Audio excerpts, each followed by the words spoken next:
لبيك اللهم لبيك لبيك لا شريك لك لبيك إن الحمد والنعمة والملك لك لا شريك لك لبيك اللهم لبيك لبيك لا شريك لك.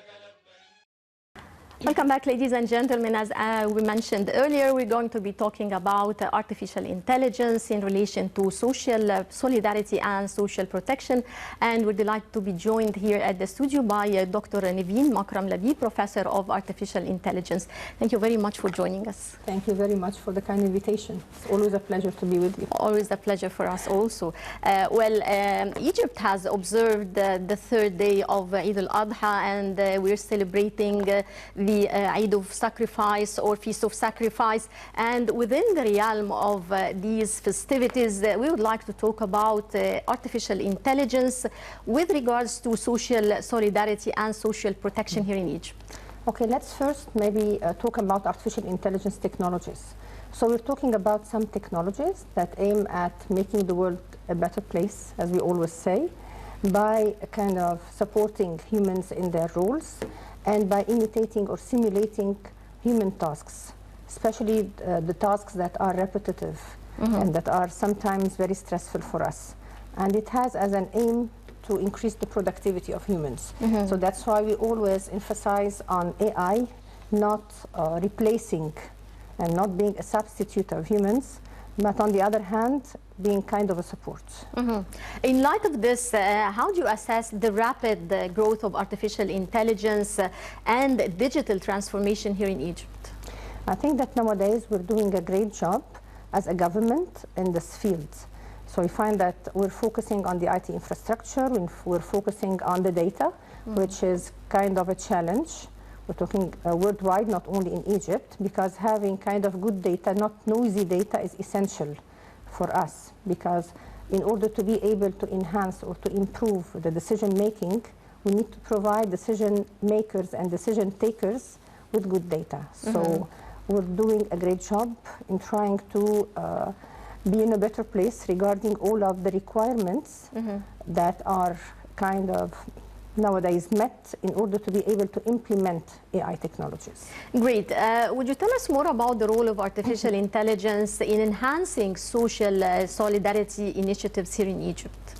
Mainly we're focusing on two aspects, the data and the algorithms.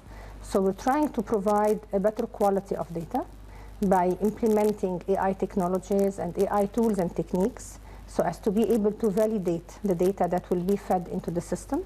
And on the other hand, we're trying to revise the algorithms that are being utilized or implemented in these initiatives, because we need to provide better services, whether educational or healthcare, for example, for those who are really in need. So that's why we need to focus more on having algorithms that can do this. To what extent has the state enhanced the social protection for citizens here in Egypt, and specifically during such occasions and celebrations like Eid al-Adha? It's doing a great job in trying to provide better services and goods in a better way, in a more efficient way, to those, again, who are really in need of it. And we're trying to kind of benefit of the AI technologies in order to help the government in doing so. How far is this religious occasion is a good opportunity to support the most needy citizens here in Egypt? First of all, we need to kind of talk about their needs, because sometimes we figure out that we know the needs of those people, although we need to tackle the matter in a different way and to get to know more about what they really need. So it's not only goods, but sometimes they're in need of other services. So once we get to know the needs, that's why we implement, again, or trying to implement the AI in knowing more about our customers. And here we're talking about citizens as customers. Maybe we can plan and we can provide the people with better, not only better goods, but better services. Right. The Ministry of Supply and Internal Trade distributes additional subsidized commodities throughout the Eid festivities. Would you tell us more about the state role in supporting those citizens during Eid? Again, that was kind of an estimate, so as to be able to satisfy all of their needs, whether we're talking about food or we're talking about, again, other services, and I'm only focused on services because maybe that's my specialization, the educational and the healthcare services. So as to be ready, it's kind of not only an emergency, but it's kind of a very good time to be able to provide the people and the citizens with their needs. Great. How do you view the role played by charity organizations in such occasions like Feast of Sacrifice and Eid al-Adha? It's very important and very crucial. So we cannot only rely on the government or on the different ministries, sorry, but we should also rely on the NGOs because they're doing a great job, especially that whenever we talk about any SDGs, we say that number 17 is very important and very crucial, the partnership between government and between the community and the NGOs. Right. Talking more about artificial intelligence, to what extent did the different sectors like education, like health, and other sectors of here in Egypt benefit from AI? Actually, let's focus on the education and the healthcare because we're talking about the priorities of our government. So if you talk about education, we're not only talking about online education because with artificial intelligence, we're providing what we call personalized services, whether personalized services for education or for healthcare. So for education, we're talking about providing kind of a personal tutor for each student, providing better services that are customized, and also providing better services for special needs. And again, that's very important. What about the use of robots? We've seen the use of robots a lot in recent time. How do you see this and how far does it affect human resources and employment worldwide? I'm not talking, I'm talking in general about AI and the use of robots. Again, we can make use of robots in some tasks that are for us much better because sometimes we're talking about risky tasks and risky jobs. So we're always recommending using robots in such jobs or in the repetitive tasks, but not in the creative ones. In your opinion, did the artificial intelligence powered educational tools close learning gaps? Yeah, kind of. Because with AI, we have what we call the learning. We have the machine learning and the deep learning. So these systems are kind of learning from experience and from many data provided and fed into the systems. So they're having a better behavior with each situation. Great. How far does AI make strides in upgrading educational learning platforms and the use of AI to adopt central education for each individual? I mean, individualized sort of education. It gets to know first the learner.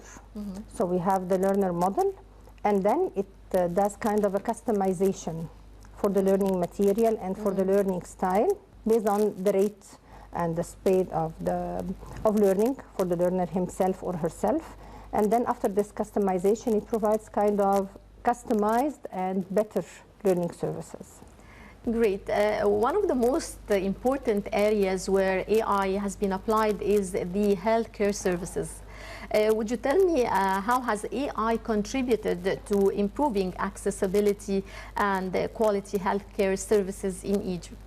It started with the early detection. For example, we have a project with Bahia Hospital and with the Ministry of Telecommunication, and it's about early detection of breast cancer. So here we're making use of artificial intelligence technologies so as to enable the doctors to get to know more about the patients so that they can kind of interfere in an earlier stage and provide better services for example, those women who are kind of high risk for breast cancer. Great. We're going to go to check out this report and we'll be right back. Eid al-Adha, which is considered a big celebration for Muslims around the world, has its roots in the sacred story of Prophet Ibrahim, who was put to the test by Allah when he was asked to sacrifice his son, Ismail. When he accepted the order with total submission, Allah replaced the child in the last moment with a sheep to be offered as a sacrifice. In memory of this exemplary devotion, every year Muslim families sacrifice an animal in accordance with the rules in force. This symbolic ritual, rich in meaning, is a fundamental pillar of Islamic practice. Eid al-Adha comes shortly after the end of the month of Ramadan, a month of fasting and spirituality for Muslims, preparing them for this celebration by strengthening their piety and sense of sacrifice.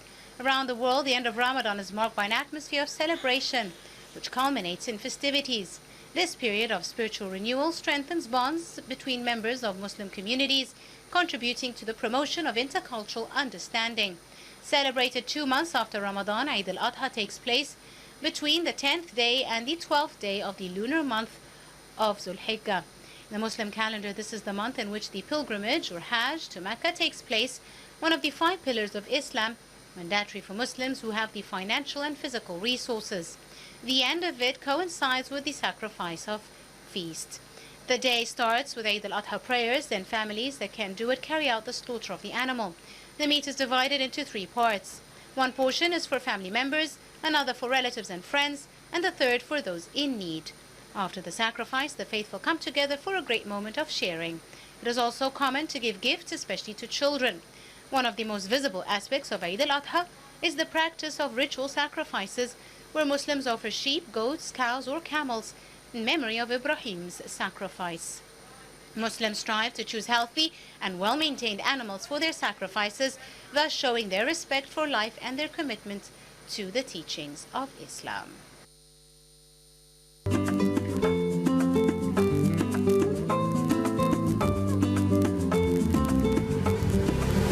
يا من أتيت فزدت حبنا أسعدتنا وجمعت شملنا أنت هدية من الله لنا بعد انتظارنا لك طول السنة فيك السرور والهنا حمدا لك يا ربنا عيد سعيد. Let's enjoy this happy day.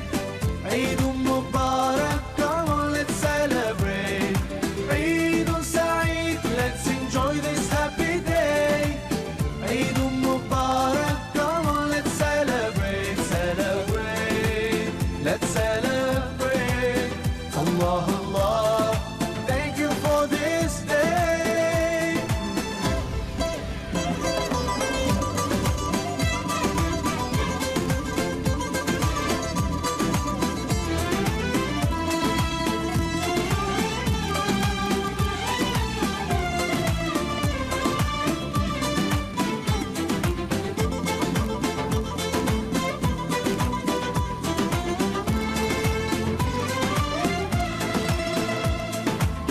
Feeling so good, smiles and greetings everywhere. Eid Mubarak to everyone out there. Whole families together and celebrate.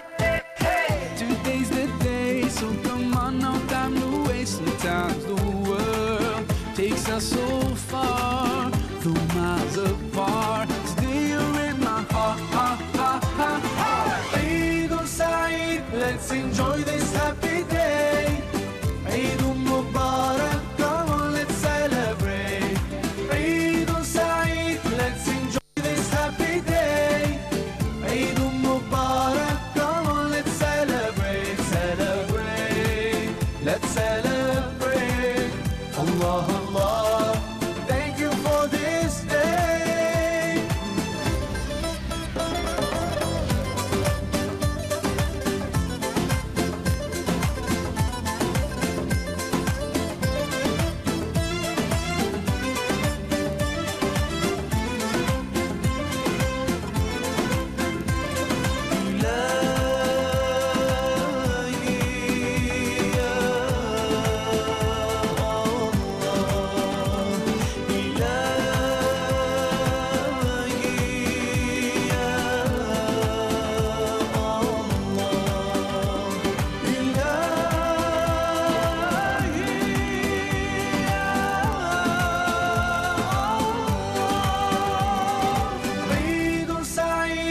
let's enjoy this happy day.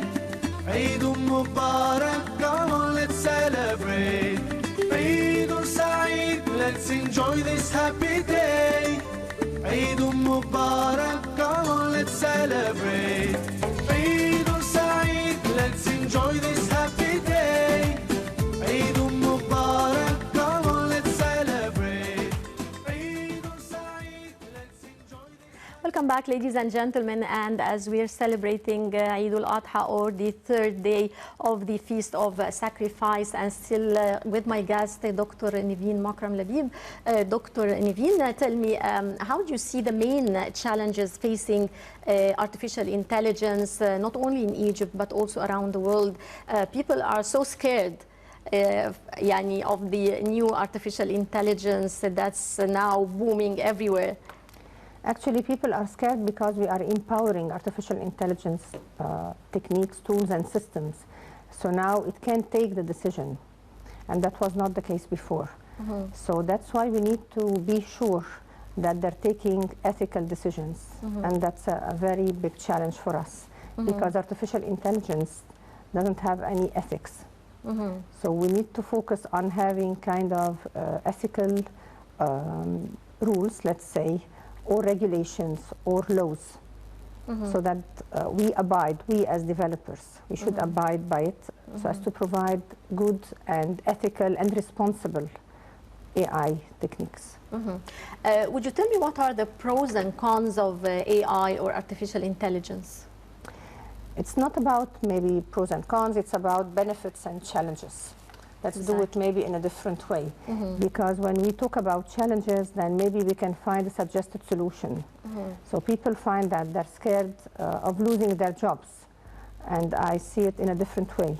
I see that maybe AI can enhance our learning and our skills, because when you have a competitor, then you cannot act like being afraid of the competitor and not doing your job. I think on the other hand that you will be working on your self-development and on having better skills and better knowledge and being updated, so as to be able to compete, because that's a main fear, losing jobs. Another one is that AI, as I just mentioned, is not ethical. That's why Egypt is focusing on this field, how we can provide ethical and responsible AI. And we have the National Council working on the Charter for Responsible AI. It relies on 6 principles, so as to be sure that whenever AI is taking the decision as a system or as a robot, then it's a beneficial decision for humans. Great. Well, Egypt took great steps on the path of artificial intelligence. Now, where do you see Egypt on the international map? It's again doing a great job, because we're in a much better rank nowadays. We focused on the requirements and on meeting the requirements, such as the IT infrastructure. We're still having some challenges, but things are much better, way better actually.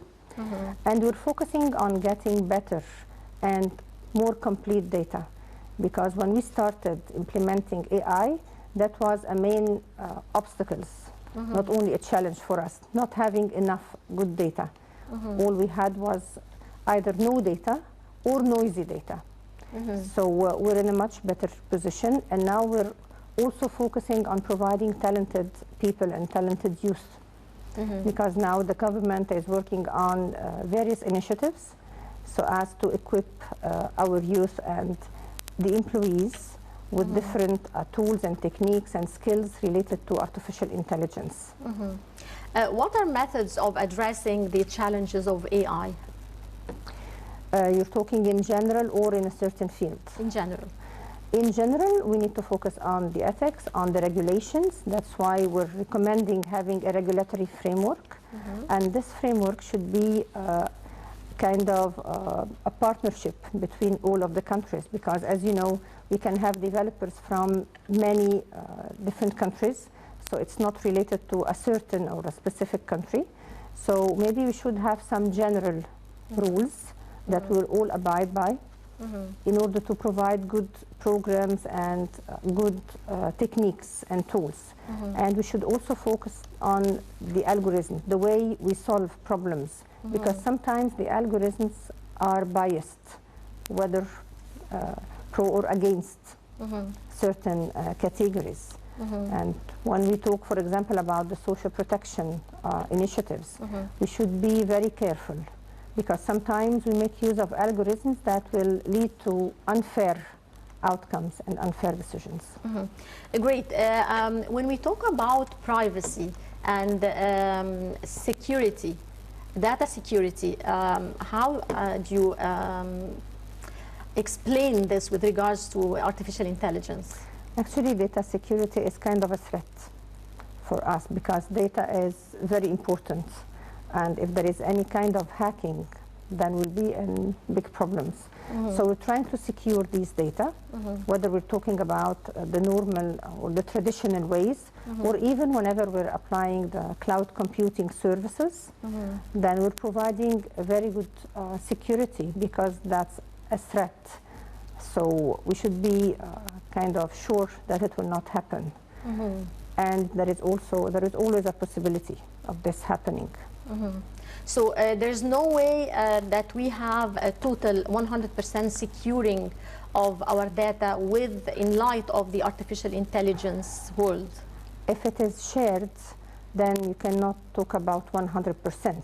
It might be 99.9, but never 100%.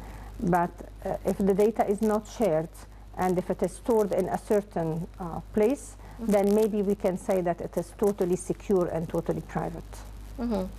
Great. Talking about artificial intelligence in general, do you think that it is applied on all fields, all sectors, or it is better in, for example, education and health? It's better, or will it be applied anyway on all sectors of life? It is already applied in all of the sectors, whether we're talking about the prediction of climate change consequences in the world, and that's a very crucial and sensitive file that we're working on. Whether we're talking about the environmental problems, or we're talking about healthcare, as you just mentioned, or education, or about ways to fight poverty. So you will find that AI can contribute in any field, because it's talking about one approach or one methodology. That if you can feed the system with proper data and enough data, and this enough is a fuzzy term, as we always say, but if you can do so with a fair algorithm, then you will be able to provide some insights to the decision takers, and then you will have a good or a suitable decision by the end of the day. Great. Tell me, what are the best fields where we can apply artificial intelligence in Egypt? In Egypt, we might focus on education and on healthcare and public services.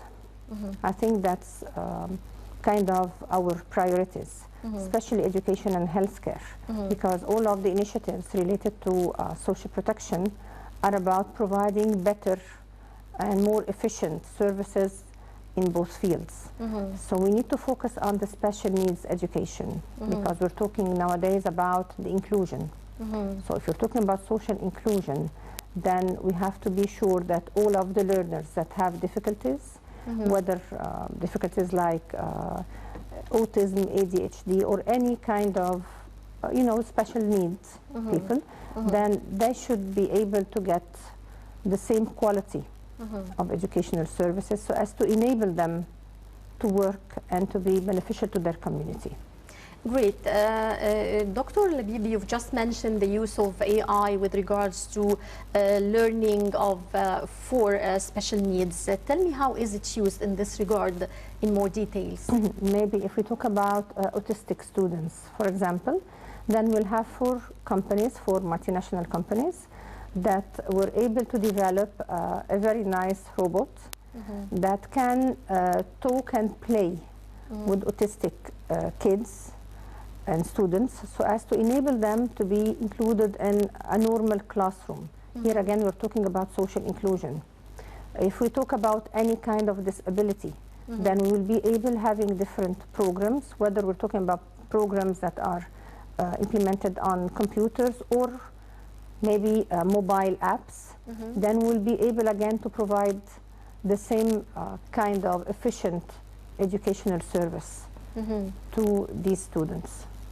Great. Will AI be applied on the military field, wars, the new, of course, the advances in military equipment and so on? It's already applied. Whether we're talking about equipment, as you just mentioned, and that's a very good example, or if you're talking about predictive analytics.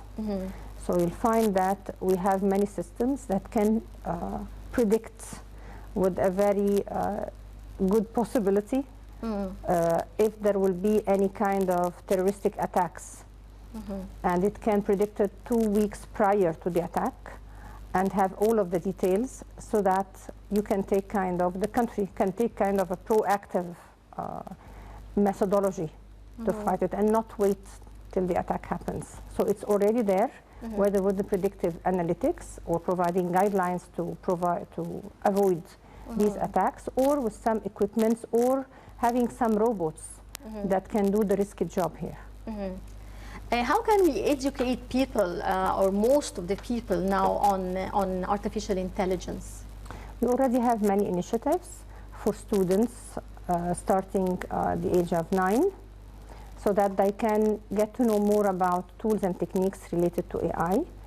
We have other initiatives related to students in universities and to fresh graduates, and some initiatives for us as employees in the government. So we're trying to focus on all of the categories, and we have some special initiatives for women as well. Great. So if we're talking about women education with regards to AI, how can they reach this kind of education? We have initiatives that aim at providing women with all the knowledge needed, and they can get the knowledge online. So they can register in these initiatives and learn from home, as we say, or from any place. We're talking here about what we call ubiquitous services. So these are services that are provided in any place, and once they are educated, they can develop some systems, they can be entrepreneurs in many domains, and this will definitely help the community. Can we give our viewers more details on how to reach those online educational courses on artificial intelligence? Actually, these initiatives are provided by the Ministry of Telecommunications, so they can just check the website, and they will have different initiatives based on gender and based on different age groups, and they just register with their ID, and then they can get the service. It's online. Great. How far do you think artificial intelligence will change the life of women in Egypt? It will definitely make our lives much better, because you have many women that are supporting their families. So we need to equip them with some skills and some knowledge so that they can work maybe from home, because some of these women cannot leave their families and go to the normal workplace. So they can have some online jobs so that they can support their families and they can have a life, they can have a career, which is very important. Going back to social solidarity and the social protection services provided by the Egyptian government to need more needy sectors of the society, what's the importance of informal social protection networks in fostering social protection, and how far is AI used in this regard? AI will be able to provide all of the initiatives with more insights, because we do kind of a framework, we apply a framework, and it starts with what we call kind of a description to the situation. So this description is a descriptive analytics, so that you can get to know the number of less privileged people, for example, in each and every governorate. And then we work on the diagnostics. Why is the number like if it's increasing or decreasing? And then we can get some predictive analytics, and with these predictive analytics we have some prescription so that we can face any scenario, whether it is good or bad, and we have this beforehand. So we can act again in a proactive manner and provide those who really deserve the services of their needs. Great. Well, President Abdel Fattah el-Sisi has revealed a 180 billion pound social protection package that aims at alleviating the financial strains on the more needy sectors of the society. How can such initiatives help alleviate the financial burdens of these sectors of the society? Again, we need to support the less privileged people, whether by providing the service itself or by equipping them with some talents and some knowledge so that they can get better jobs. And by the way, that's a way to fight poverty. So we're not only talking about giving them funds, but maybe giving them funds in the form of some projects. That's why we're working in AI field in a way so as to describe the situation and to get to know more about the needs of the less privileged people. In your opinion, how do charities and social work and community service provide the urgent assistance in times of hardships? If you're talking the traditional way, then you will wait till the disaster or the risk happens. But if you're talking again about implementing AI, especially in risk prediction or in disaster management, then you will be able to predict what will happen, and the government will be able to interfere in a timely manner. Because here we're talking about decision making, and whenever we're talking about decision making, it is related to good timing. That's why we're always emphasizing on making use of artificial intelligence in order to help doing things in a proactive manner. Great. Would you tell us in more detail, for all our viewers who don't have enough knowledge on AI, for example, how does AI predict certain situations or hardships that will happen? We actually feed the system with the previous cases and previous situations. So let's say that we have kind of an application. Let's think about it that way. And then we have to fill this application with all of the previous cases that happened before in a certain sector or in a certain country. And then by feeding this system, we can get to know more about what led to this disaster or this risk or this problem that happens, so that we can predict that whenever we have kind of the same situation or approximately the same situation, then we can expect that this will happen afterwards, and then we should be ready with a good scenario or a good way to deal with it. Great. As we're celebrating Eid al-Adha, or the Feast of Sacrifice, how does such festivities and celebration foster harmony among people and convey a message to all? Actually, in Egypt, we like to celebrate, so that's nice. People say that Egyptians have always some occasions to celebrate, and I think that having some good traditions makes things much better for all of the community. Great. Well, I would like to thank you so much, Dr. Nevine Makram Labib. Many thanks for joining us here on Nile TV International. And dear viewers, that brings us to the end of this edition of the Daily Debate. Many thanks for watching. This is Nevine Ramzi signing off. لبيك اللهم لبيك لبيك لا شريك لك لبيك إن الحمد والنعمة والملك لك لا شريك لك لبيك اللهم لبيك لبيك لا شريك